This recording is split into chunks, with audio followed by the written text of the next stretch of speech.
last section for chapter 3 is factoring a sum or difference of cubes. This is a special case scenario when you have your equation is made up of the addition or subtraction of two cubic terms. So you can have, x cubed minus 8. X is a cube number, 8 is a cube number, therefore there's a difference of cubes. Let's look at how we would apply it to an example here. 7x to the power of 4 minus 448. Before we start that, let's understand the formula. A cubed plus b cubed, if this is your equation, it can be factored automatically down into a plus b, and then a squared minus ab plus b squared. And then the a cubed minus b cubed will turn into this. It's important to remember this formula, but notice how if I take out the signs, these are exactly the same. A squared, ab, b squared. The only thing that changes are the sign. So when it's a sum of cubes and when it's a difference of cubes. The key to remembering this is a shortcut called SOAP. Same, opposite, always positive. So the first one is going to be the same. So it's a cubed plus b cubed, this will be plus. Opposite, if this was positive, this will be minus. And the third one is always positive. And for a cubed minus b cubed, again, it'll be the same, the opposite, and then always positive. Remembering the formula is generally very easy. The difficult part will be knowing when and how to factor. So this on its own, the first example, 7x to the power of 4 minus 448x, clearly is not a cube because 4 is not a cube. So when we are factoring, the first thing we are still doing, even in this section, is to see what we can factor out of both terms. So from both of these, we can factor out an x, and we can factor out 7. So if we factor out 7x, we'll be left with x cubed minus 448 divided by 7 will give you 64. So now it comes to factoring x cubed minus 64. X is clearly a cube, and there's a minus. Now 64, what number to the power of 3 will give you 64? Well, I can write this as 4 to the power of 3. So I have x cubed minus 4 cubed. So x is a and 4 is b. So if I'm going to factor this further, 7x stays there.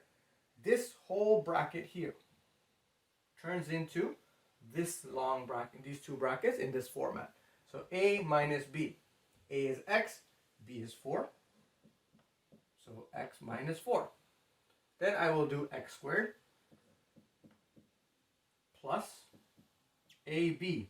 So x times 4, which is 4x, plus b squared. B is 4, so plus 16. And that is the factored form of 7x to the power of 4 minus 448x. Let's try it again. Let's try another example. This is example 4 from your textbooks. So x to the power of 9 minus 512. So again, this is a cube because 9 can be written as a cube if it's x cubed to the power of 3. And 512 is going to be 8 to the power of 3. So all we've done is we've written 512 as 8 cubed and written x to the power of 9 as x cubed cubed. So it's again in this format, a cubed minus b cubed. So when we're factoring, it will turn into a minus b.